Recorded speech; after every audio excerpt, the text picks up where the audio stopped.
السلام علیکم، welcome to done stories channel. کہانی شروع کرنے سے پہلے ہمارے چینل کو سبسکرائب کریں اور بیل بٹن دبا کر تمام ویڈیو نوٹیفیکیشنز آن کر لیں۔ طبیعت میں ایک عجیب سی کیفیت پیدا ہو گئی تھی۔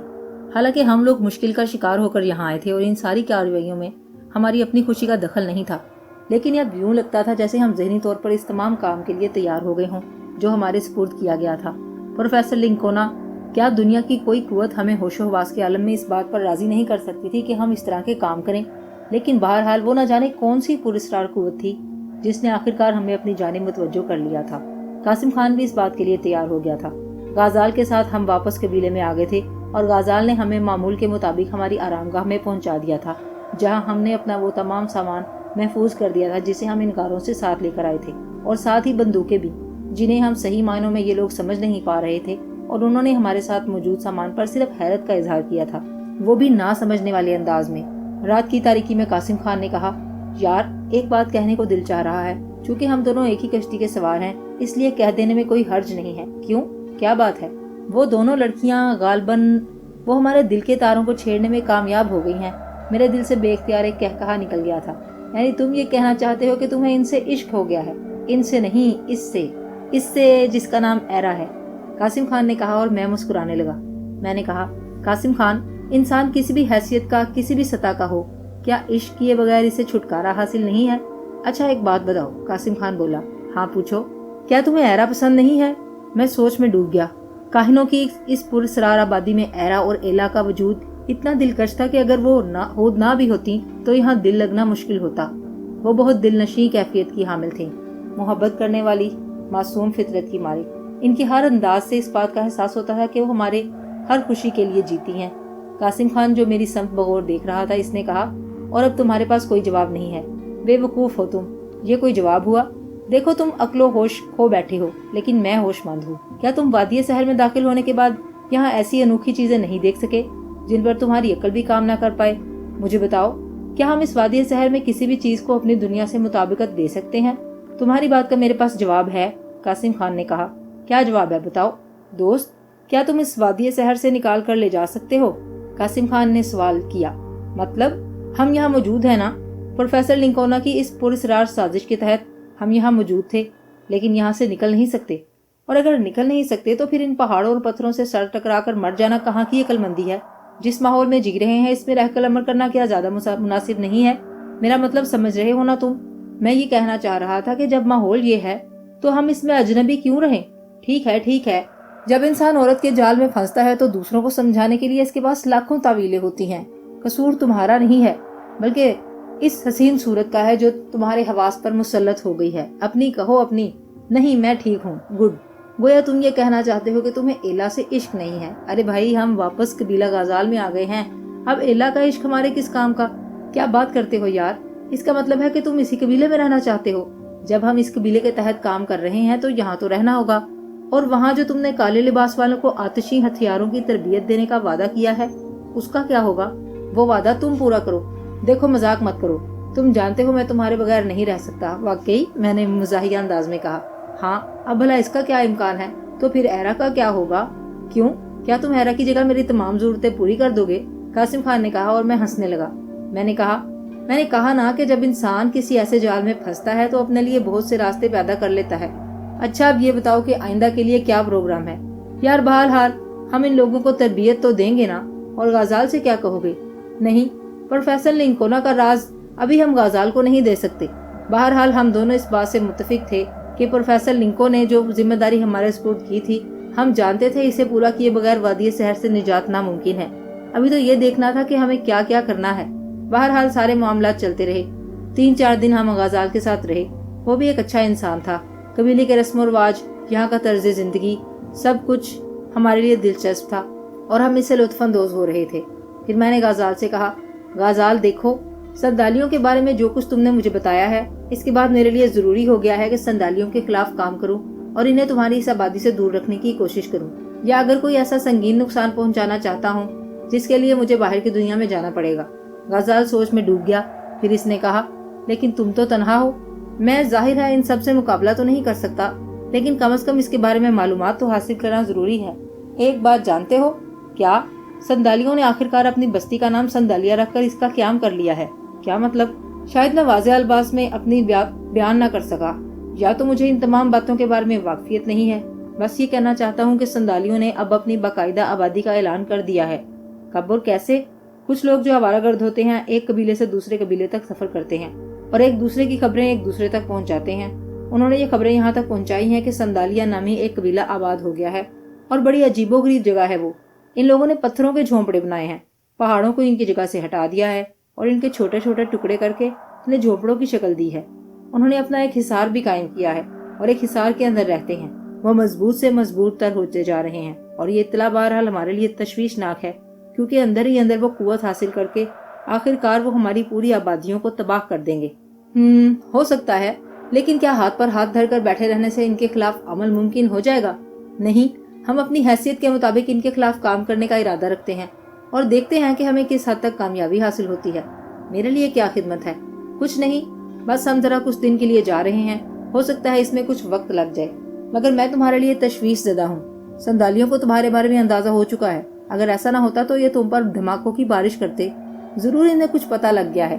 अब जो भी हो गया है वो देखा जाएगा। मैं कोशिश करता हूँ कि कोई काम बन सके। और फिर गाजाल ने हमें इजाजत दे दी थी। हम वहाँ से चल पड़े और आखिर में कासिम खान ने कहा, ये संदालिये ऐसा लगता है जैसे इस इलाके के बाशिंदे ना हों, बल्कि कहीं और से आकर यहाँ आबाद हो गए हों।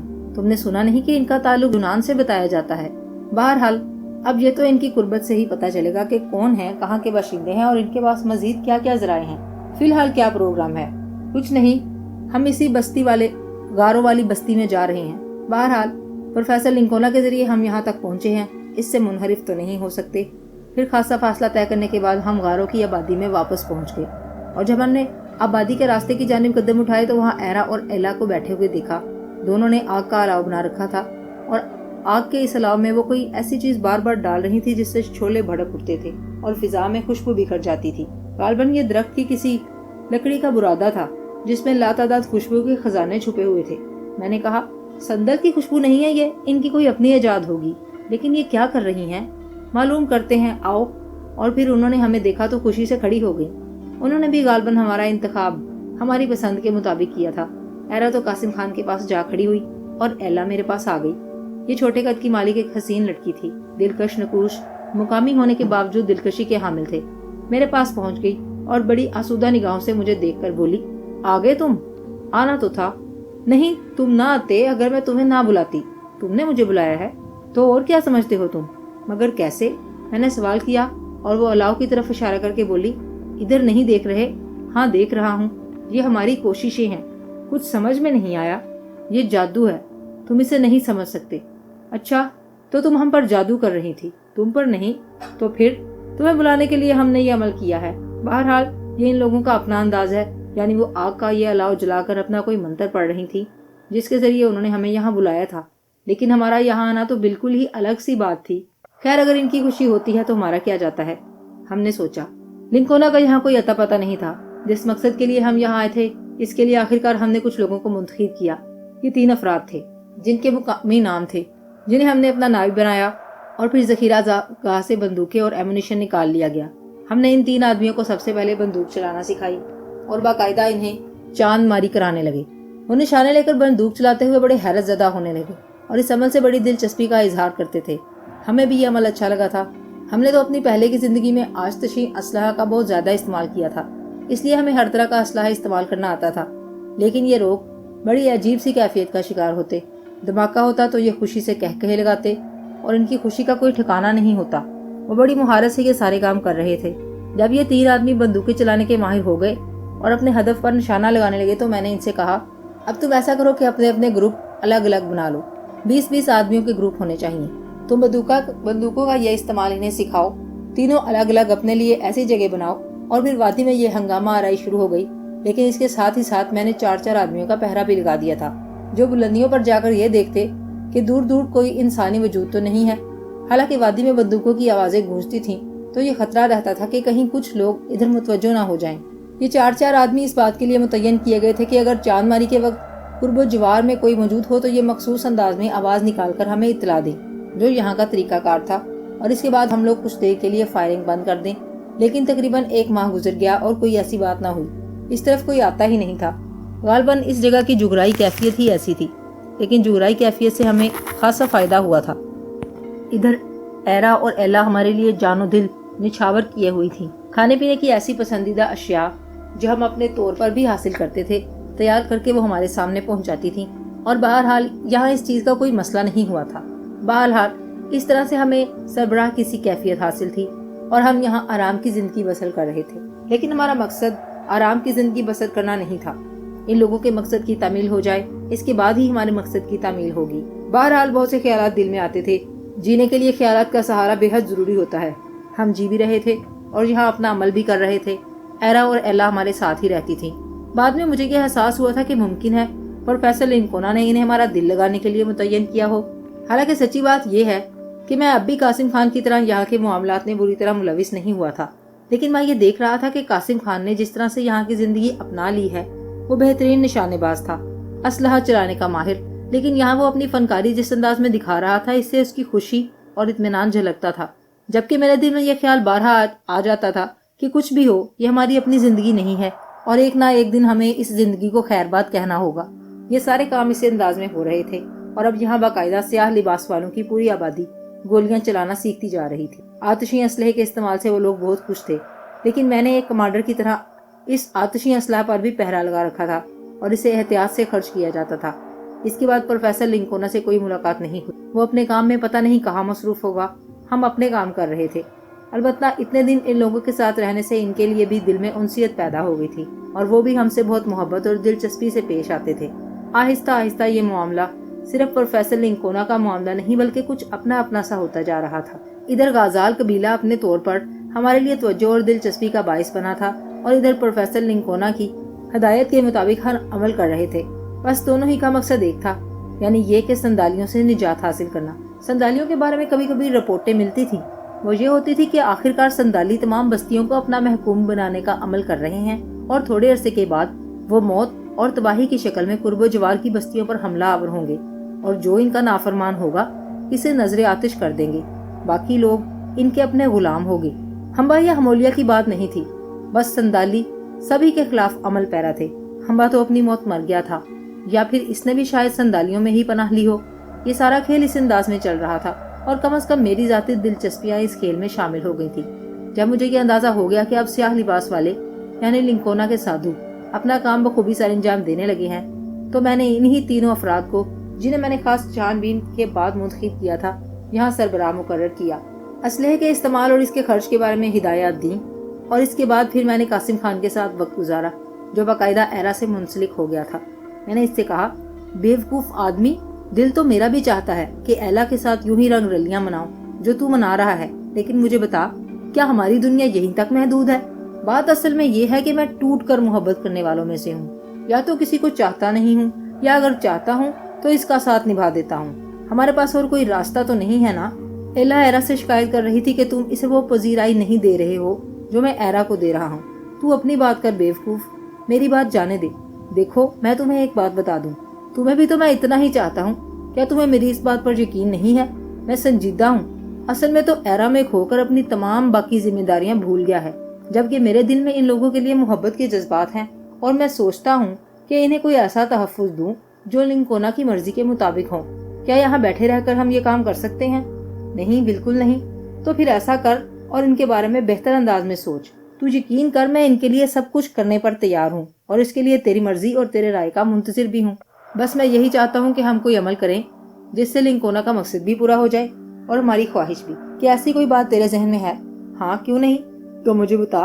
मैं खुद ही इन लोगों के लिए सब कुछ करने पर आमादा हूँ। मैं ये सोच रहा हूँ कि प्रोफेसर लिंकोना के मकसद की तकमील तो हम किसी हद तक कर चुके हैं। अब हमें बाकी अमल करना है, यानी ये कि हम असल सूरत हाल की तरफ तवज्जो दें। संदाली अपने काम में मसरूफ हैं, वो क्या क्या कर चुके हैं ये हमें नहीं मालूम, लेकिन क्या हमारी बेखबरी इन लोगों के लिए नुकसानदेह नहीं है? कासिम खान पुरख्याल अंदाज में मुझे देखने लगा। फिर इसने कहा, अंदाजा ये हो रहा है कि तेरे जहन में कोई खौफनाक मंसूबा जन्म ले रहा है। मेरे होंठों पर मुस्कुराहट फैल गई।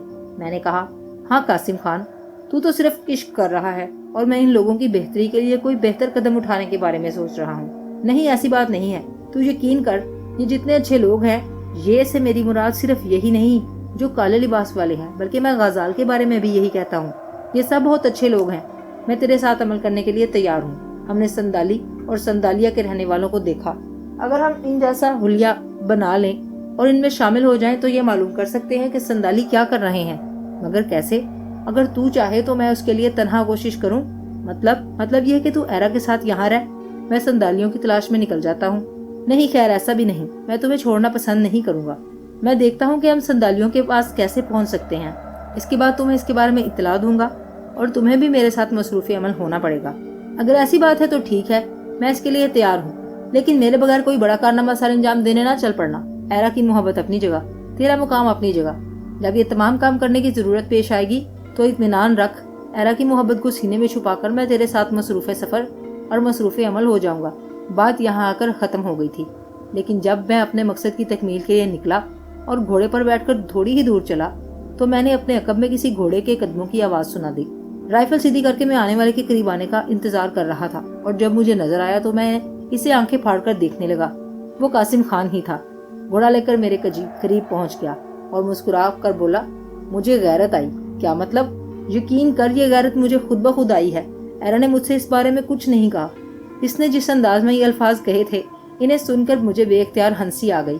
میں نے کہا، قاسم خان، جب تو جھوٹ بولنے لگتا ہے نا تو تیری بائیں آنکھ زور زور سے پھڑکنے لگتی ہے۔ میں نے اس وقت تجھے یہ بتا دیا ہے، آئندہ خیال رکھنا۔ جھوٹ بولتے ہوئے تو بآسانی پکڑا جاتا ہے۔ کیا مطلب ہے تمہارا؟ قاسم خان نے غصیلے انداز میں کہا۔ خیر، ایرا ویسے بھی بہت اچھی لڑکی ہے، اگر اس نے تجھے اس سلسلے میں غیرت دلائی ہے تو یہ بھی اس کی اچھائی ہی کا ایک ثبوت ہے۔ یار، تو پتہ نہیں اپنے آپ کو کیا سمجھتا ہے۔ تو سوچتا ہے کہ تو بہت ذہین انسان ہے اور ہر شخص کے دل کی گہرائیوں تک پہنچ جاتا ہے۔ اب یہ بتا، تیرا ارادہ کیا ہے؟ نہیں، تو نے مجھے بور کر دیا ہے، کچھ نہیں بتاؤں گا۔ اگر سمجھتا ہے کہ میں تیرے بغیر ادھورا ہوں تو یہ خیال اپنے ذہن سے نکال پھینک۔ نہیں، تو میرے بغیر ادھورا نہیں ہے، لیکن میں تو تیرے بغیر ادھورا ہوں۔ میں تنہا جا تو رہا تھا، لیکن سوچ رہا تھا کہ کیا تنہا میں یہ سب کچھ کر سکوں گا۔ بس سب کچھ سمجھتا ہوں، اس نے کہا اور اس کے بعد خاموشی اختیار کر لی۔ اس کا گھوڑا میرے گھوڑے کے ساتھ ساتھ چل رہا تھا اور ہم بہت عجیب سی کیفیت محسوس کر رہے تھے۔ پھر شام تک یہ سفر جاری رہا اور جب ہم تھک گئے تو ایک جگہ قیام کا فیصلہ کر لیا گیا۔ میرے کہے بغیر قاسم خان نے شکار کا بندوبست کیا اور اب تو ہمارے پاس رائفلیں تھیں۔ ایک معصوم ہرن قاسم خان کی گولی کا شکار ہو گیا تھا۔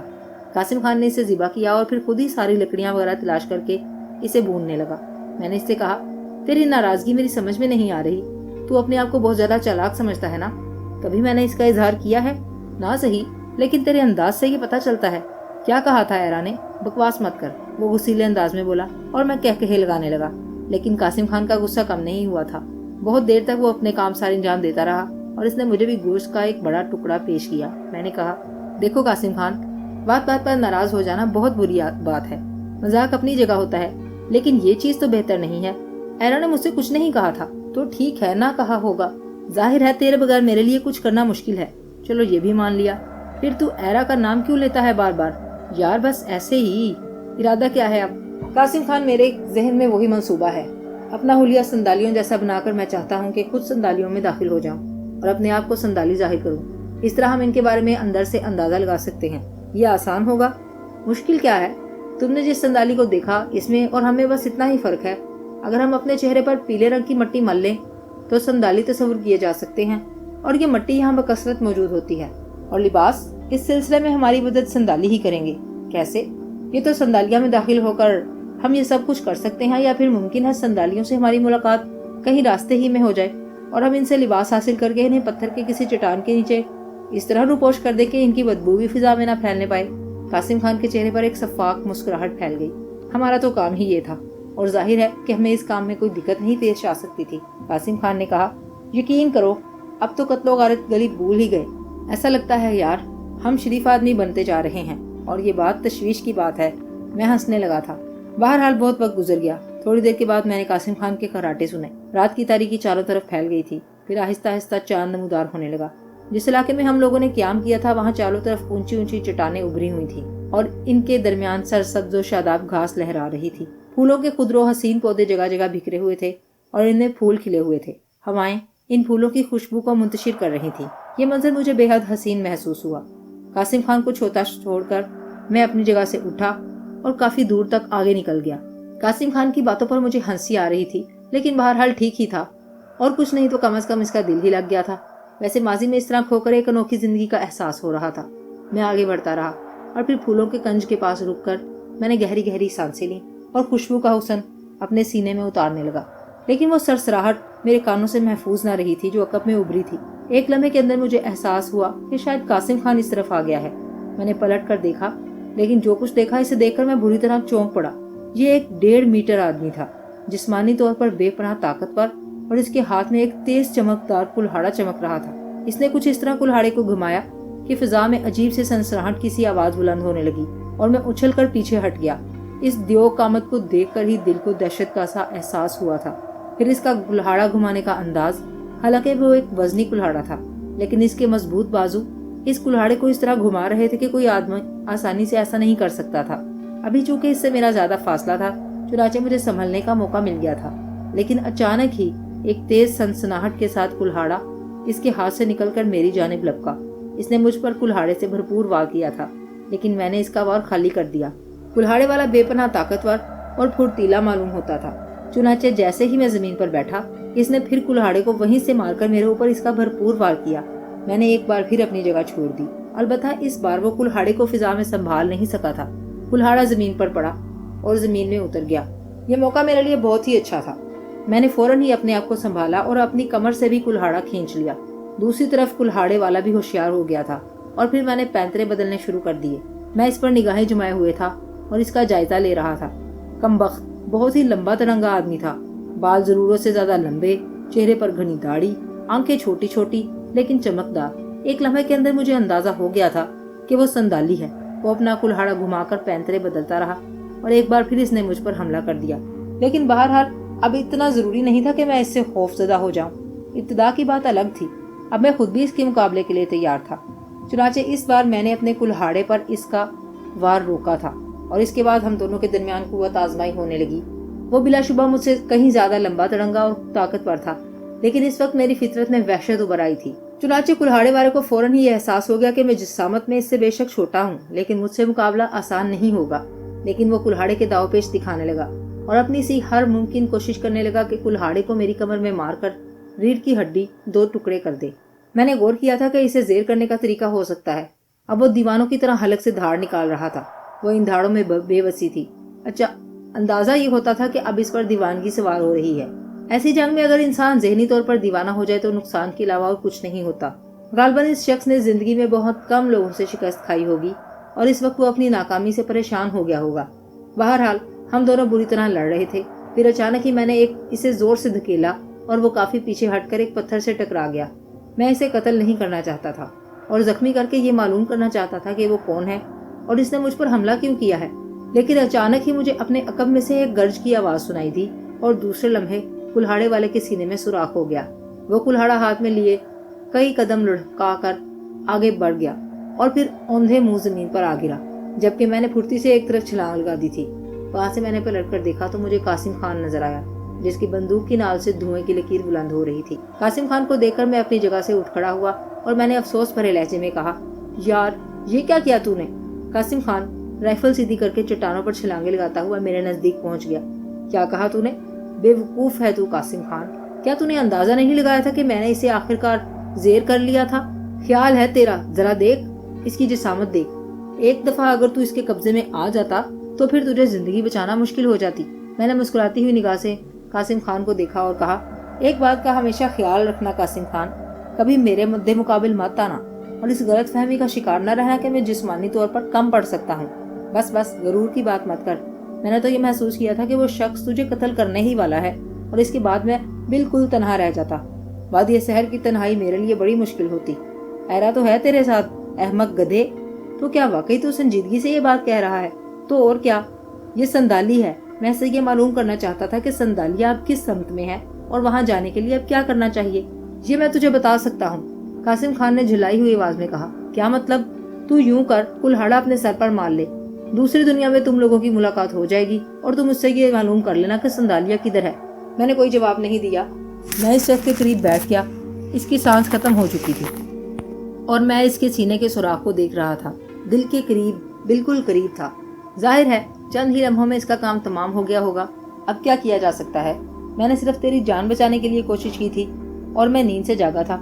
غرض یہ کہ اب وہ مر چکا تھا اور ہم اسے کچھ معلوم نہیں کر سکتے تھے۔ چنانچہ میں نے قاسم خان کے ساتھ واپس آ گیا۔ ہم لوگ پریشان سے بیٹھ گئے۔ رات آہستہ آہستہ گزر رہی تھی۔ صبح کو تقریباً 4 یا 4:30 بجے کا وقت ہوگا کہ اچانک ہی زمین ہلنے لگی اور ہمیں ایسا محسوس ہوا جیسے زلزلہ آ گیا ہو۔ قاسم خان بھی اٹھ کر بیٹھ گیا۔ واقعی چٹانیں ہل رہی تھی۔ پھر ہمارے کانوں نے ایک عجیب سی آواز سنی۔ پھر اس کے ساتھ ساتھ ہی گھوڑے بھی آہستہ آہستہ ہنہنانے لگے۔ زمین مسلسل دھمک رہی تھی۔ پھر ہمیں یہ اندازہ لگانے میں کوئی دقت محسوس نہیں ہوئی کہ بائیں سمت دریائے سانا کے مشرقی کنارے یہ آوازیں ابھر رہی ہیں۔ گرد و غبار کا ایک طوفان بھی ادھر سے اٹھ رہا تھا۔ کچھ لمحوں کے لیے تو ہم بالکل نہ سمجھے، لیکن ہمارے گھوڑے سب کچھ سمجھ گئے تھے کیونکہ انہوں نے رسے توڑانا شروع کر دیے تھے۔ ہم نے چونکہ ان کے رسے 2 بڑے پتھروں کے نیچے دبا رکھے تھے، اس لیے انہیں دقت نہیں ہوئی اور انہوں نے اچانک ہی چھلانگیں لگا دی۔ ہم حیران کھڑے اس خوفناک منظر کو دیکھ رہے تھے کہ اچانک ہی ہم نے ان کالی بلاؤں کو بڑھتے ہوئے دیکھا اور ایک لمحے کے اندر اندازہ ہو گیا کہ وہ جنگلی بھینسوں کے گول ہیں۔ بہت بڑے گول تھے اور اسی طرف رخ کیا ہوا تھا انہوں نے۔ وہ ادھر چٹانیں تھیں، لیکن بہرحال اگر ہم اس گول کی لپیٹ میں آ گئے تو ہڈیوں کا سرما ہو جائے گا۔ اور پھر روشنی نے بھینسوں کو گول کو نمایاں کر دیا اور ہماری جان ہی نکل گئی۔ بھینسوں کا یہ گول بہت بڑے علاقے میں پھیلا ہوا تھا۔ تعداد اتنی تھی کہ یقین کرنا مشکل ہو جائے۔ وہ دوڑتے ہوئے اسی سمت چلے آ رہے تھے اور اب اس وقت اس کے علاوہ اور کوئی چارہ کار نہیں تھا کہ گھوڑوں کو پکڑا جائے اور ان پر سوار ہو کر بھینسوں کی مخالف سمت دوڑنا شروع کر دیا جائے۔ ہم نے اپنی نگاہیں اٹھا کر ان گھوڑوں کو دیکھا۔ وہ دہشت زدہ سے ایک چٹان پر چڑھ گئے تھے۔ چنانچہ ہم ان کی جانب دوڑے اور چند ہی لمحوں میں ہم دونوں نے اپنے گھوڑوں کی لگامیں پکڑ لی۔ پھر اس کے بعد ہم نے گھوڑوں کو پکڑ کر ان پر سوار ہو گئے۔ بھینسوں کا یہ گروہ بہت بڑے علاقے میں پھیلا ہوا ہماری جانب بڑھتا چلا آ رہا تھا اور ہم نے گھوڑوں کو ان کی مخالف سمت اندازاً دوڑا دیا تھا۔ لیکن اچانک ہی ہمارے کانوں نے فائرنگ کی آوازیں سنی اور ہمیں بخوبی یہ اندازہ ہو گیا تھا کہ گول کو اس سمت دوڑانے میں انسانی عقل کارگر ہے۔ لیکن یہ دیکھنے کا وقت نہیں تھا کہ وہ کون لوگ ہیں جنہوں نے جنگلی بھینسوں کے گول کا رخ اس جانب کر دیا ہے۔ اور پھر صرف ایک ہی صورتحال تھی، وہ یہ کہ دریائے سانا کے ساتھ ساتھ گھوڑوں کو اتنی تیزی سے دوڑایا جائے کہ بھینسیں ہم تک نہ پہنچنے پائیں۔ چنانچہ ہم نے اس سمت اپنی پوری توجہ مبذول کر دی۔ جنگلی بھینسیں پھنکارتے ہوئے اسی جانب آ رہے تھے۔ ان کی آوازوں سے ان کے غیظ و غضب کا اندازہ ہوتا تھا۔ گھوڑے بھی اپنی جان بچانے کے لیے کوشش کر رہے تھے، چنانچہ ان کی رفتار بھی تیز سے تیز تر ہوتی جا رہی تھی۔ پہلی بار ہم نے جنگلی بھینسوں کو اس قدر تیز رفتاری سے دوڑتے دیکھا تھا، لیکن خوش قسمتی یہ تھی کہ راستے میں چند جنگلی بھینسوں نے ٹھوکر کھائی اور ان کے گرنے کے ساتھ ساتھ ہی جنگلی بھینسوں کے دوڑنے کی رفتار کچھ کم ہو گئی۔ ان میں بہت سے جنگلی بھینسیں ایک دوسرے سے ٹکرا کر گرنا شروع ہو گئے تھے، جبکہ فائروں کی آوازیں مسلسل گونج رہی تھی، جبکہ یہی آوازیں بھینسوں کو خوفزدہ کر کے دوڑنے پر مجبور کر رہی تھیں۔ اس موقع سے فائدہ اٹھا کر میں اور قاسم خان اپنے گھوڑے کو کافی آگے نکال کر لے گئے تھے، لیکن اب بھی بے شمار جنگلی بھینسیں منہ کے بل گرنے والے بھینسوں سے کافی آگے نکل آئے تھے اور ہمارا تعاقب کر رہے تھے۔ البتہ اب ان کی رفتار اس طرح تیز نہیں تھی جس تیز رفتاری سے وہ پہلے آ رہے تھے۔ دریائے سانا کے کنارے کنارے کے مختلف وقت تیز ترین سفر کا ریکارڈ قائم کر رہا تھا۔ ہمارے گھوڑے بھی جان توڑ دوڑ رہے تھے۔ ہم ظاہر ہے جنگلی بھینسوں کے اس گول کو روک نہیں سکتے تھے اور یہ بلائے عظیم جس طرح ہمارا تیا پانچا کر دیتی، اس کا بھی ہمیں بخوبی اندازہ تھا اور ہمارے گھوڑے بھی یہ بات بخوبی سمجھ رہے تھے۔ البتہ ایک بات ہم نے محسوس کی تھی کہ اب فائروں کی آوازیں بند ہو گئی تھی۔ جنگلی بھینسوں کو ہم پر دوڑانے والے شاید اپنی کارکردگی سے غیر مطمئن تھے اور انہیں اندازہ ہو گیا تھا کہ ہم ان کی گرفت سے نکل گئے ہیں۔ بہت دیر کے بعد یہ احساس ہوا کہ جنگلی بھینسیں بھی پیچھے رہ گئے ہیں، لیکن اس کے باوجود گھوڑوں کو ابھی نہیں روکا جا سکتا تھا۔ اب ہم ایک وسیع اور عریض میدان میں دوڑ رہے تھے جہاں دریائے سانا کے کنارے پھیلے ہوئے تھے اور اس کی رفتار بھی سست ہو گئی تھی، لیکن دریا کے کنارے کنارے جگہ جگہ دلدل بنی ہوئی تھی اور ان دلدلوں سے بچ کر نکلنا بڑی احتیاط کا کام تھا۔ دلدلوں میں کہیں کہیں درخت بھی اگے ہوئے تھے۔ بہرحال خاصا فاصلہ طے کر لیا گیا اور رات کا ایک طویل و عریض حصہ گزر گیا، یہاں تک کہ آگے کچھ تھکن کا احساس ہوا تو میں نے چیخ کر کہا، قاسم خان یہ جگہ محفوظ ہے، کیا خیال ہے یہاں رکا جائے؟ قاسم خان خود بھی بری طرح تھک گیا تھا، چنانچہ وہ بھی رک گیا۔ پھر گہری رات نے سارا ماحول اپنی لپیٹ میں لے لیا۔ چاند شاید اس خوفناک منظر سے روپوش ہو گیا تھا۔ دریائے سانا کے کنارے کنارے اب اس جگہ درخت نظر آ رہے تھے اور یہاں رکنا مناسب نہیں تھا، کیونکہ کون کہہ سکتا تھا کہ ان درختوں کے نیچے دلدل ہو۔ چنانچہ ہم نے خاصا فاصلہ اختیار کر کے اپنے لیے قیامگاہ تجویز کی تھی۔ پھر کافی تھکن اتارنے کے بعد ہم نے آخرکار یہاں سے آگے کا سفر شروع کیا۔ دریائے سانا کے پھیلے ہوئے کنارے پھر سے سکڑنے لگے اور اس کی روانی میں تیزی پیدا ہونے لگی۔ بہت دیر تک کے سفر کے باوجود کوئی خاص چیز نظر نہیں آئی تھی۔ بھینسوں کا اب دور دور تک نام و نشان نہیں تھا، لیکن پھر اچانک ہی شام کے ملگجوں میں ہم نے دھوئیں کے لہریے دیکھے جو نشیب سے اٹھ رہا تھا۔ اسے دیکھ کر ہم اچانک ہی اس کی جانب دوڑ پڑے تھے۔ ہم اس دھوئیں کی نوعیت کا اندازہ لگانا چاہتے تھے اور ظاہر ہے धुआं बस्तियों से ही उठता है। बस्ती जो कोई भी थी शायद नशेब में थी। तवील फासला तय करने के बाद हमें वो बस्ती नजर आई और हमने एक जगह पोशीदा होकर वहाँ का जायजा लेना शुरू कर दिया। ढलानों पर खेत बिखरे हुए थे, भेड़ें और बकरियां भी नजर आ रही थी। बस्ती मामूलात से भरपूर जिंदगी से करीब, और थोड़ी देर के बाद हम बस्ती के करीब, पहले मकान के करीब पहुंच गए। बस्ती वाले अच्छी फितरत के लोग थे। उन्होंने मेहमानों की हैसियत से खुशामदीद कहा। छोटे छोटे झोंपड़ों पर मुश्तमिल ये बस्ती ज्यादा बड़ी नहीं थी। हमने इनसे इनके बारे में मालूमात हासिल की और हमें ये मालूम हुआ कि संदालिया वाले यहाँ नहीं होते। संदालिया तो बहुत आगे ढलानों में आबाद है। बहरहाल सारी बातें अपनी जगह। यहाँ तक पहुंचकर हमें बहुत सुकून का एहसास हुआ था। मेहमान नवाज लोग और पुरसुकून माहौल। बस्ती के सरदार का नाम नागा था। नागा से हमने संदालियों के बारे में पूछा तो नागा ने इधर उधर देखकर खौफजदा लहजे में कहा, हमारी बस्ती का कोई शख्स संदालियों की बुराइयों में ना एक लफ्ज सुनना पसंद करेगा और ना ही तुम उससे कुछ कहना। लेकिन मैं तुम्हें बताऊं, हम संदालियों से खौफजदा हैं। अभी तुम ये बात नहीं जानते कि बेशुमार संदाली यहाँ मुकामी लोगों की हैसियत से आबाद हैं और यहाँ से टोलियां बन कर जाती हैं और बस्तियों में तबाही मचाती हैं। हम इनसे कुछ भी नहीं कह सकते। वो हमारे आदमियों को भी जिस तरह चाहे इस्तेमाल कर सकते हैं। दिल से कोई इनके साथ नहीं, लेकिन सबको अपनी जिंदगी पसंद है। थोड़े दिन पहले की बात है कि हमोलिया नामी बस्ती में खौफनाक तबाही फैली थी और अब वो बस्ती गैर आबाद है। जो शख्स तबाही फैलाने का सबब बना था अब वो संदालिया में रहता है। उन्होंने बेशुमार मुकामी लोगों को अपने लिए मखसूस कर लिया है। इन्हें डरा धमका कर या इन्हें लालच देकर उन्होंने अपनी मदद पर आमादा कर लिया है। संदाली जो हथियार इस्तेमाल करते हैं वो आग और धमाकों के हथियार होते हैं। इन हथियारों को वो आसमान का जादू कहते हैं और हकीकत यह है कि अगर संदालियों से कोई मुकाबला करने के बारे में सोचे तो आसमान का जादू इसे तबाह कर देता है। ये सबसे खराब मसला है और हमारे पास इसका कोई हल नहीं है। हमें बहुत सी सूरत हाल का अंदाजा होता जा रहा था। यहाँ एक बहुत ही बेहतर बात हुई, वो ये कि हमें संदालियों के लिबास मिल गए और ये लिबास हमने अपनी जिसामत के मुताबिक महफूज कर लिए ताकि मुनासिब मौके पर वो हमारे काम आ जाएं। फिर काफी दिन तक हम यहाँ रहे। वहाँ लिंकोना की ख्वाहिश के मुताबिक सारा इंतजाम करके आए थे, इसलिए कोई परेशानी की बात नहीं थी। आखिरकार यहाँ काफी क़याम के बाद और संदालिया का नक्शा मुरतब करके हम लोग वहाँ से आगे चल पड़े। कासिम खान अब बहुत ज्यादा शरारतें करने लगा था। कई बार इसने पूरे एतमाद के साथ कहा था कि अब जिंदगी का तो कोई इम्कान नहीं है। थोड़ी बहुत जिंदगी जो बाकी बची है वो इन्हीं पुरस्कार वादियों में गुजर जाएगी। वादी सहर हमें जिंदा वापस जाने की इजाजत कभी नहीं देगी। लेकिन मैं इस कदर नाउमीद नहीं था। मैंने कहा, ठीक है, तू अगर मर गया तो तेरी लाश तो मैं उठाकर जदीद आबादियों तक नहीं ले जाऊंगा, लेकिन एक वादा तुझसे करता हूँ कि लोगों को इकट्ठा करके किसी मुनासिब जगह तेरी यादगार जरूर बना दूंगा और वहाँ खुद अपने हाथों से फूल चढ़ाऊंगा। खैर एक बात मैं भी कहता हूँ तुझसे, अगर वाकई मैं मरने लगा तो अकेला नहीं मरूंगा। कोई ना कोई ऐसी तरकीब निकालूंगा कि तू भी मेरे साथ ही जाएगा। मैं हंसकर खामोश हो गया था।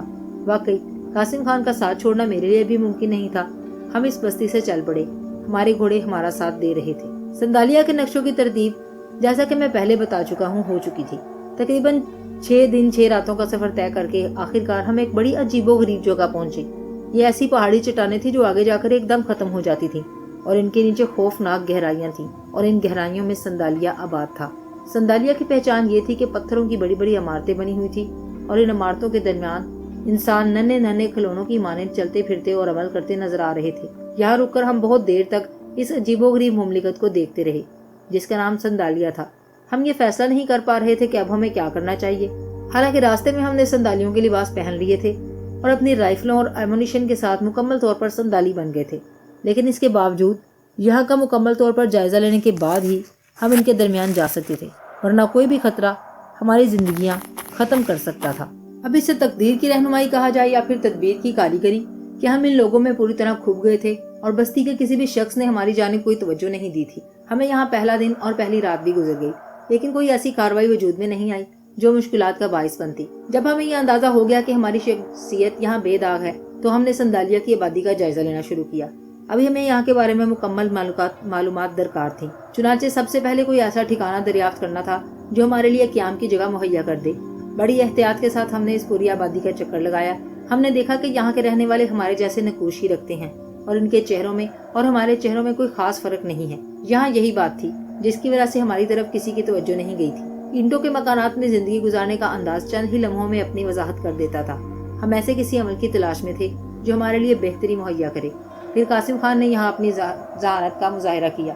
बूढ़ी औरत रोफ्ता अपना सामान उठाई जा रही थी। इसके कदम लड़खड़ा रहे थे।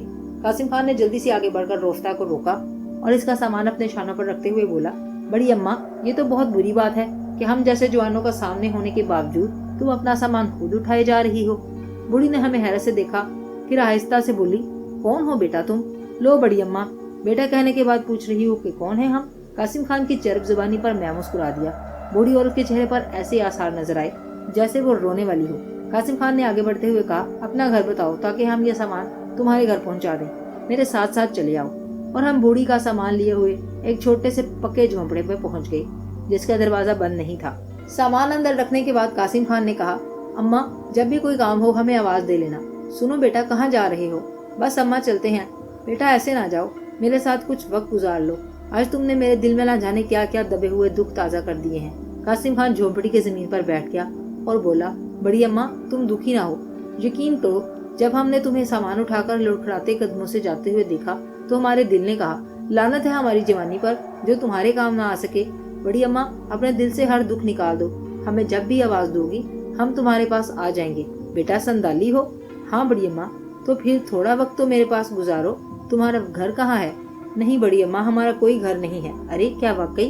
अगर ऐसा है तो क्या ये झोंपड़ा तुम्हारे लिए कारआमद नहीं होगा? नहीं बड़ी अम्मा, झोंपड़ा तुम्हारा है। बड़ी अम्मा किए जा रहे हो। हालांकि जब मैंने तुम्हें सामान उठाने के लिए मना किया था तो तुमने कहा था कि बेटा कह रही हूँ मैं तुम्हें, और इसके बाद सामान तुम्हारे सर पर रखवाने से गुरेज कर रही हूँ। कासिम खान बोला, तो अब बड़ी अम्मा कहकर तुम झोंपड़े को मेरा कह रहे हो? लो भाई, ये तो बहुत बुरा हुआ। बड़ी अम्मा को हमारी वजह से तकलीफ होगी। बेटा तुम्हारी वजह से मुझे यही तकलीफ हो सकती है जो इस वक्त हुई, यानी ये कि मैं इतना बोझ उठाने से बच गई। मेरे 2 जवान बेटे हों तो मेरी जिंदगी बट जाएगी। मगर बड़ी अम्मा, अगर मगर कुछ नहीं, अब तुम मेरे पास ही रहोगे। मेरे पास बहुत कुछ है, खाने पीने की कोई कमी नहीं है। बड़ी अच्छी जमीनें हैं मेरी, इससे सब्जियां आती हैं। लेकिन बस तन्हा हूँ दुनिया में। एक बेटा था जिसका नाम तफ था, और बस इसके बाद तफ इस दुनिया से रुखसत हो गया और मेरी जिंदगी में कुछ न रहा। अब अगर मुझे तकदीर ने 2 बेटे अता कर दिए हैं तो कम से कम मेरे साथ ये सलूक तो ना करो। कासिम खान ने मेरी तरफ देखकर मुझे आंख माली और बोला, ये तो बहुत बुरी होगी। बड़ी अम्मा समझेगी कि हम कुछ नहीं समझूंगी, मैं कुछ नहीं समझूंगी। बस तुम मेरा दिल ना तोड़ो। यूं हमारी ये मुश्किल भी हल हो गई। और बूढ़ी औरत कासिम खान को तफ कहकर मुखातिब करने लगी और मुझे जाला कहा गया। लेकिन नाम कोई भी हो, हमें तो अपना मकसद पूरा करना था। बूढ़ी को थोड़ी सी खिदमत हो जाती तो अलग नाफे की बात थी। जाहिर है दुआएं ही मिल सकती थी। ये सारी सूरत हाल खासी दिलचस्प थी और हम ये जायजा लेने की कोशिश कर रहे थे कि संदालियों का सरबराह कौन है और किस तरह वो इन लोगों को कंट्रोल करता है। हमारी समझ में काफी दिन तक ये बात नहीं आ सकी थी और हम मुसलसल ये जायजा लेने की कोशिशों में मसरूफ थे। और अब चूंकि हमारा यहाँ एक मुकाम बन गया था, बूढ़ी औरत के साथ रहते हुए किसी ने भी हमसे कोई तारुज नहीं किया था।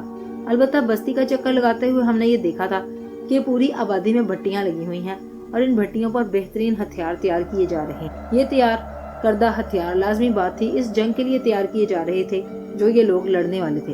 हम इन लोगों की महारत का अच्छी तरह जायजा ले रहे थे और इस बात की तशवीश का इजहार भी कर रहे थे कि ये बेचारे आबादियों वाले कितनी बड़ी मुसीबत में गिरफ्तार होने जा रहे हैं और इन्हें ज्यादातर इस बात का इल्म नहीं है। बहरहाल इसके बाद कासिम खान ने कहा, क्या ख्याल है शहबाज, संदालिया की आबादी तो बड़ी संगीन नौयत की हामिल है, क्यों ना आगे बढ़कर संदालिया का जायजा लें। मतलब ये कि हम अच्छी तरह संदालियों को देखें और इस पर गौर करें कि कहाँ क्या क्या है। बात बेहतर है और तजवीज़ उम्दा। मैं समझता हूँ हमें इससे खासी मालूमात हो जाएंगी, लेकिन शर्त यह है कि बड़े खुफिया तौर से ये काम किया जाए। और एक तरह से मैं ये समझता हूँ कि अपने आप को किसी भी शक्ल में मंजरे आम पर ना लाया जाए। क्या ख्याल है तुम्हारा? अच्छा आइडिया है। तो फिर अब क्या कहते हो? नहीं, मैं समझता हूँ हमें चलना चाहिए। और फिर हम दोनों ने तैयारियां कर ली। बड़ी अम्मा या निरोफ्ता से हमने इजाजत मांगी। बूढ़ी वाकई बड़ी मोहब्बत से हमसे मिलती थी। इसने कहा, तुम जल्दी वापस आ जाना। अब जब तुमने मुझे ये मोहब्बत दे दी है तो इस उम्र में मुझसे ये मोहब्बत छीनने की बात ना करना। बहरहाल इसके बाद हम लोगों ने मुख्तसर तैयारियां की और वहाँ से चल पड़े। ज़हनी तौर पर हम बहुत पहले लिंकोना के मंसूबे पर अमल करने को तैयार थे। ये बात तो तयशुदा थी कि लिंकोना एक जबरदस्त जादूगर था और वादी शहर से इसका ताल्लुक गहरा था। चुनाचे हमें इसकी तरफ से हर वक्त मदद मिल सकती थी और बाकी खतरात बहुत ही कम है। और फिर हम काफी फासला तय करने के लिए संदालिया से दूर निकल आए। संदालिया आबादी हमारे लिए बड़ी हैरतों का बाइस थी और हम इसके अतराफ का जायजा ले रहे थे। बुलंदियों से नीचे उतरते हुए दूर दूर तक गुलाबों की आबादी छाई हुई। बादलों के साए में ठंडी ठंडी हवा के झोंके गुलाब के फूलों की खुशबू दूर दूर तक मुंतशिर कर रहे थे। अब हम इसे गुलाब की वादी कह सकते थे। बड़ी हसीन जगह थी और हम ये महसूस कर रहे थे कि इन इलाकों में आने के बाद तबीयत पर एक अजीब सा सहार तारी हो गया है। सफर के पहले मरहले में हम इन وادیوں کی گزرے تھے۔ اس کے بعد ہمارا واسطہ ان گھنے جنگلوں سے پڑا جن کے سائے روشنی کو زمین تک نہیں پہنچنے دیتے تھے۔ ان کی شاخیں آپس میں الجھی ہوئی تھی اور ان کے نیچے اندھیرا پھیلا رہتا تھا۔ اس جگہ گھوڑوں کے سفر میں کافی پریشانی ہو رہی تھی اور وہ جگہ جگہ بدک جاتے تھے۔ آگے چل کر یہ جنگل اور خوفناک ہو گئے تھے۔ درختوں کی شاخوں سے لمبے لمبے سانپ لپٹے رہتے جن سے بچ کر نکلنا دن کی روشنی میں بھی دشوار تھا۔ رات کو یہ سفر بہت ہی خطرناک ہو گیا، لیکن اب چونکہ یہاں آگے تھے اس لیے واپس بھی نہیں جا سکتے تھے۔ البتہ ان علاقوں میں قیام کا تصور ہی نہیں ہو سکتا تھا۔ کوئی بھی لمحہ موت کا لمحہ بن سکتا تھا۔ البتہ یہی خوش بختی تھی کہ ان جنگلوں میں درندے نہیں تھے، اور یقینی طور پر ان کے یہاں موجود نہ ہونے کی وجہ یہ تھی کہ یہ خوفناک حشرات الارض تھی۔ بہرحال اس سنسنی خیز وادی کا اختتام اس وقت ہوا جب سورج بلند ہو گیا۔ رات کو ہم سفر جاری رکھنے پر مجبور تھے، لیکن جنگلوں کا سلسلہ کم ہوتے ہی ہمیں احساس ہوا کہ اب ہم تھکن سے بری طرح چور ہو گئے ہیں۔ سفر بے حد سنگین ہو گیا تھا۔ جنگل کے سرے پر تحت دے نگاہ ویران پہاڑیاں ابھری ہوئی تھی۔ اونچی نیچی بھورے رنگ کی چٹانیں جگہ جگہ سر جوڑے کھڑی تھیں، اور ان کے درمیان کہیں کوئی ایسی پگڈنڈی نظر نہیں آتی تھی جسے دیکھ کر یہ ہو کہ ان راستوں پر انسانی قدم آ چکے ہیں یا ان پر سفر ہوتا رہا ہے۔ حشرات الارض یہاں بھی پہاڑوں کے درمیان موجود تھے اور چٹانوں کے درمیان ریگتے پھر رہے تھے۔ چنانچہ ہم نے ایک ایسی جگہ منتخب کی جہاں آس پاس کوئی چٹان نہیں تھی۔ فاصلے پر بہت بڑی چٹانیں نظر آ رہی تھی۔ یہاں پہنچنے کے بعد ہم گھوڑوں سے نیچے اترے، پھر ہم نے گھوڑوں کی پشت سے وہ سامان نیچے اتار لیا جسے ہم ساتھ لے کر آئے تھے۔ گھوڑوں کے پاس چارہ اور پانی رکھنے کے بعد ہم دونوں لمبے لمبے لیٹ گئے۔ اس سفر کی حیرت انگیز بات یہ تھی کہ اس دوران میں نے یا قاسم خان نے آپس میں کوئی گفتگو نہیں کی۔ اصل میں یہ سب کچھ ہماری توقع کے خلاف تھا۔ پھولوں کی وادی گویا ان جنگلوں کی طرف آنے کی دعوت دیتی تھی، لیکن اب ہم اس وادی کو اس لیے خطرناک کہہ سکتے تھے کہ وہ ایک سرخ دھوکہ تھا، اور اس دھوکے کو کھا کر آگے سفر جان لیوا بھی ہو سکتا تھا۔ اس دوران ہم نے آپس میں کوئی گفتگو بھی نہیں کی تھی۔ بہرحال اب آنکھیں کھلی رکھنا ضروری تھا، ورنہ شاید ان جنگلوں میں داخل ہونے کی بجائے 10-20 میل لمبا راستہ منتخب کر لیا جاتا تو زیادہ بہتر ہوتا۔ آگے چل کر یہ خیال آیا کہ زیادہ سے زیادہ جنگلوں میں درندوں سے مٹ بھیڑ ہو سکتی ہے، اور بہرحال یہ بات ہمارے لیے زیادہ خطرناک ہو سکتی تھی۔ قاسم خان تو بالکل نیم مردہ سی حالت میں زمین پر پڑا ہوا تھا۔ میری اپنی حالت بھی بہتر نہیں تھی، چنانچہ میں نے صاف ستھری زمین پر لیٹ کر آنکھیں بند کر لیں، اور تھوڑی دیر کے بعد میں بے خبر ہو گیا۔ مجھے نہیں معلوم تھا کہ قاسم خان کی اس وقت کیا کیفیت ہے، لیکن بہرحال تھوڑی دیر تک میں سوتا رہا، پھر آنکھ خود بخود کھل گئی تھی۔ میں نے ایک نگاہ قاسم خان کو دیکھا، وہ بے سود سو رہا تھا۔ ہم نے اب تک کچھ کھایا پیا بھی نہیں تھا۔ یہ جگہ ہی اتنی خطرناک تھی کہ کھانے پینے کا تصور بھی ذہن میں نہیں آ سکتا تھا۔ گھوڑوں نے البتہ کھا پی لیا تھا۔ ایک بار پھر میں نے قاسم خان کی طرف دیکھا۔ میرا خیال تھا اگر وہ جاگ اٹھے تو کچھ کاروائی ہو سکتی ہے۔ بہت دیر سے کچھ کھایا نہیں تھا، اور جب تھوڑی سی تھکن دور ہو گئی تو بھوک لگ رہی تھی۔ بہرحال قاسم خان کے انداز سے یوں لگتا تھا جیسے وہ بہت زیادہ تھکا ہوا ہے اور نیند میں اس قدر مست ہے کہ کھانے کے بارے میں نہیں سوچے گا۔ بہرحال زیادہ دیر نہیں گزری تھی، تھوڑا بہت کھانا پینا کر کے میں سونے کے لیے لیٹ گیا تھا۔ اچانک ہی فائرنگ کی آوازیں سنائی دیں اور میں اچھل کر بیٹھ گیا۔ یہاں بھی مصیبتیں تعاقب میں تھیں۔ میں نے دل میں سوچا قاسم خان نے بھی یا تو نیند پوری ہو گئی تھی یا پھر فائرنگ کی آواز نے اس کی نیند میں خلل ڈالا تھا۔ وہ بھی اٹھ کر بیٹھ گیا۔ اس نے بڑے عجیب سے انداز میں پوچھا، آ گئے؟ کون؟ پٹاخے والے؟ وہ مخصوص انداز میں بولا اور مجھے ہنسی آ گئی۔ ہاں، تمہاری شادی کی خوشی میں فائرنگ ہو رہی ہے، مگر میں ناشاد ہوں، وہ مغموم لہجے میں بولا۔ کیوں؟ بس مجھے زندگی کی خوشیوں سے محروم کر دیا گیا ہے۔ ہائے یارا، کیا سوچتی ہوگی اپنے دل میں؟ ایک محبوب ملا تو ایسا نامکمل کہ دوسروں کے قبضے میں زندگی گزار رہا ہے، لیکن کیا کیا جائے، مجبوری ہے۔ انسان کبھی کبھی اپنی مرضی سے جی بھی نہیں سکتا۔ فائرنگ کی آواز اچھی خاصی تیز ہو گئی تھی۔ اچانک ہی قاسم خان چونکا اور میری طرف دیکھ کر بولا، ارے تم شہباز اوور ایکٹنگ کر رہے ہو، اچھی نہیں لگ رہی۔ ایکٹنگ کہو گے تم اسے؟ زندگی کے سب سے بڑے دکھ میں مبتلا ہوں۔ آہ ایرا، ارے باپ رے، یہ گولیاں کہیں ہماری جانب رخ نہ کر لیں۔ آؤ دیکھیں۔ میری نظر کمزور ہو گئی ہے اور مجھے کچھ نظر نہیں آ رہا، قاسم خان نے کہا، لیکن میں اب اس ہنگامہ آرائی کو نظر انداز نہیں کر سکتا تھا۔ چنانچہ میں اپنی جگہ سے اٹھا اور گھوڑے کی پشت پر سوار ہو گیا۔ ارے ارے ارے، اب اس بڑے جنگل میں کیا تنہا چھوڑ جانے کا ارادہ ہے؟ حالانکہ میں سخت بھوکا ہوں۔ میں نے قاسم خان کی کوئی بات نہیں سنی، لیکن سامان میں نے وہیں چھوڑ دیا تھا۔ قاسم خان میرا مطلب سمجھ گیا، چنانچہ کراہتا ہوا اٹھا اور خود بھی ان گھوڑے پر سوار ہو گیا۔ ہم تیزی سے اس پہاڑی سلسلے کی جانب بڑھے جدھر سے گولیوں کی آوازیں آ رہی تھی۔ ابھی ہم نے آدھا فاصلہ بھی طے نہیں کیا تھا کہ اچانک پہاڑوں کے رکھوں سے ایک سر بلند ہوا اور ہم لوگوں کو دیکھنے لگا۔ پھر دوسری جانب سے رائفل کی گولیوں نے ہمارا استقبال کیا۔ گولی قاسم خان کے پاؤں سے نکل گئی تھی۔ میں چونکہ اس سے پہلے ہی اس سر کو دیکھ چکا تھا، اس لیے میں نے اپنا رخ بدل دیا۔ قاسم خان بھی سمجھ کر میری جانب لپکا، لیکن دوسری جانب ایک آدمی نہیں تھا، لیکن ان کی تعداد کافی تھی۔ انہوں نے پہاڑی چٹانوں پر سے پتھروں کی آڑ لے کر گولیاں برسانی شروع کر دی اور ہمارے لیے گھوڑوں کی پشتوں پر بیٹھے رہنا مشکل ہو گیا، لیکن اس وقت ہم نہایت مہارت سے شاہ سواری کا مظاہرہ کر رہے تھے۔ بار بار ہمیں گھوڑوں کی پشتوں پر جھکنا پڑتا اور پھر سیدھے ہو کر ایسی چٹانوں کی آڑ تلاش کرنے لگتے جو فی الحال ان گولیوں سے محفوظ رکھ سکیں۔ خاصا فاصلہ طے ہو گیا۔ گولیاں چلانے والوں کو بھی یہ احساس ہو گیا تھا کہ ان کی کوششیں ناکام ہو گئی ہیں۔ اتنا فائر کرنے کے بعد تو وہ ہم کیا، ہمارے گھوڑوں کو بھی ہلاک کر سکتے تھے، لیکن ہم ان سے بچتے رہے۔ البتہ تھوڑے فاصلے پر اب ہمیں ایک ایسی چٹان نظر آ رہی تھی جہاں ڈھلان بکھرے ہوئے تھے اور ہم یہاں پناہ لے سکتے تھے۔ یہاں صورتحال کچھ اور نظر آئی۔ ہم نے دیکھا کوئی زمین پر پڑا ہوا ہے اور اس کے چاروں طرف بہت سے گھوڑے سوار نظر آ رہے ہیں۔ یہ گھوڑے سوار سندالی ہی تھے، خاص قسم کے لباس میں مضبوط۔ جس شخص کے گرد وہ کھڑے تھے وہ پتہ نہیں کون تھا۔ یہ بات بھی ذرا تعجب خیز تھی کہ انہوں نے سندالیوں کے لباس میں ہونے کے باوجود ہم پر گولیاں چلائی تھیں۔ بہرحال ان لوگوں نے ہمیں دیکھا اور پھر اچانک ان لوگوں نے بھی ہم پر فائرنگ شروع کر دی۔ بڑی عجیب بات تھی۔ اور کیا یہ لوگ سندالی نہیں ہیں؟ اگر سندالی ہیں تو کیا کسی مختلف گروہ سے تعلق رکھتے ہیں؟ کیونکہ ہماری طرف ہونے والی فائرنگ آہستہ آہستہ شدت اختیار کرتی جا رہی تھی، اس لیے مجبوری تھی کہ اب ہم بھی اپنی بندوقیں اتار لیں۔ چنانچہ مجھ سے پہلے قاسم خان نے گولی چلائی تھی اور انتہائی کامیاب نشانہ لگایا۔ بلند چٹان پر سے ہمارا نشانہ لگانے والا شخص اوندھے منہ نیچے آ گرا۔ اتفاق کی بات یہ تھی کہ جو شخص زمین پر پڑا ہوا تھا اس کے قریب ہی اوپر سے گرنے والا نیچے آیا تھا۔ اچانک ہی زمین پر پڑے ہوئے شخص نے اس زخمی شخص پر جھپٹا مارا اور پھر 2 فائر ہوئے اور زخمی شخص جو قاسم خان کی گولی سے زخمی ہوا تھا اچھل کر دور جا گرا۔ یہ فائر یقینی نیچے کھڑے شخص نے کیے تھے۔ دوسرے لوگوں نے اس کی طرف رائفلوں کے رخ کر دیے۔ مجبوری تھی، چنانچہ ہم دونوں نے گولیاں برسانی شروع کر دی، جس کی وجہ سے وہ زمین پر پڑے ہوئے شخص پر فائر نہ کر سکا۔ انہوں نے اس شخص کو ہلاک کرنے کی کوشش کی، مگر 7-8 افراد تھے۔ ان میں سے 5 ہماری گولیوں کا شکار ہو گئے تھے۔ 2 بمشکل تمام گھوڑوں پر سوار ہو سکے۔ پھر انہوں نے گھوڑوں کو سرپٹ دوڑایا۔ انہوں نے جس سمت کو رخ کیا تھا ہم نے اس طرف دیکھ لیا تھا۔ اب ان کے جانے کے بعد یہ ضروری تھا کہ ہم زمین پر بیٹھے ہوئے شخص کا جائزہ لیں۔ چنانچہ ہم آگے بڑھے اور اس شخص کے سر پر پہنچ گئے جس نے گولی چلا کر اس شخص کو ختم کر دیا تھا۔ لیکن قریب پہنچ کر جب ہم نے اس شخص کی صورت کو دیکھا تو چونک پڑے۔ وہ مرد نہیں، عورت تھی۔ اس کا پورا جسم کیچڑ میں لپٹا ہوا تھا۔ چہرے پر بھی چکنی مٹی کی موٹی تہ چڑھی ہوئی تھی، صرف آنکھیں صاف تھی۔ سر کے بال بھی مٹی میں لتھڑے ہوئے تھے اور یہ مٹی خشک ہو گئی تھی۔ شاید وہ کسی دلدل میں گر پڑی تھی یا ایسا ہی محسوس ہو رہا تھا، یا پھر ممکن ہے کہ اسے دلدل میں ڈبو کر باہر نکالا گیا ہو۔ اس کی ٹانگوں سے بھی مٹی لپٹی ہوئی تھی، لیکن اس مٹی سے ابلتا ہوا خون صاف دیکھا جا سکتا تھا۔ یقینی طور پر اس کی ٹانگیں شدید زخمی کر دی گئی تھیں۔ میں نے قاسم خان سے کہا، قاسم خان، قرب و جوار میں دیکھ اور کوئی زخمی تو نہیں ہے؟ قاسم خان نے گردن ہلائی اور اپنے گھوڑے کو چاروں طرف دوڑانے لگا اور ادھر ادھر گھوڑے کو دوڑا رہا تھا کہ اچانک ہی زمین پر پڑی ہوئی لڑکی نے کروٹ بدلی اور اچانک ہی اس نے مجھ پر فائر کر دیا۔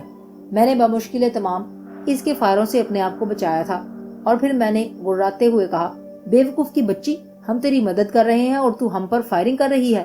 ایک بار پھر مجھے اچھل کر ایک طرف ہٹنا پڑا اور پھر اس کے بعد کوئی چارہ نہ رہا کہ میں اس کے ہاتھ سے بندوق نکال لوں۔ چنانچہ میں نے اچھل کر اس کے ہاتھوں میں ٹھوکر ماری اور بندوق اس کے ہاتھ سے نکل کر دور جا پڑی۔ لڑکی کافی تنومند تھی، لمبے قد اور بڑے بڑے بدن کی مالک، لیکن مٹی میں لتھڑا وجود بے حد خوفناک لگ رہا تھا۔ صرف آنکھیں تھی جو مٹی سے محفوظ تھیں، ورنہ مٹی میں اس کے تمام خد و خال چھپے ہوئے تھے۔ اور کوئی زندہ نہیں ہے، البتہ چند لاشیں پڑی ہوئی ہیں، مگر یہ صاحبزادی حرافہ معلوم ہوتی ہے۔ قاسم خان نے لڑکی کو گھورتے ہوئے کہا، اب کیا کیا جائے؟ اب تم سے کچھ کہوں گا تو برا مان جاؤ گے۔ برا ماننے والی کوئی بات کہی تو صرف برا ہی مانوں گا، بلکہ تیرے جبڑے بھی توڑ دوں گا۔ قاسم خان، یہاں آ کر تو خاصا بگڑ گیا ہے یار، تو خود سوچ، یہ بھی کوئی زندگی ہے؟ نہ جانے ماضی کے کون سے دور میں بھٹک رہے ہیں۔ مجھے تو یوں لگ رہا ہے جیسے ہماری داستان ماضی ہی میں ختم ہو جائے گی۔ اصل میں نے ان تمام چیزوں پر کبھی غور نہیں کیا، لیکن کبھی موقع ملا تو میں ان باتوں پر ضرور غور کروں گا۔ یہ وادی سحر ہے، مانتا ہوں اس بات کو، لیکن ہم ماضی میں ختم نہیں ہو سکتے۔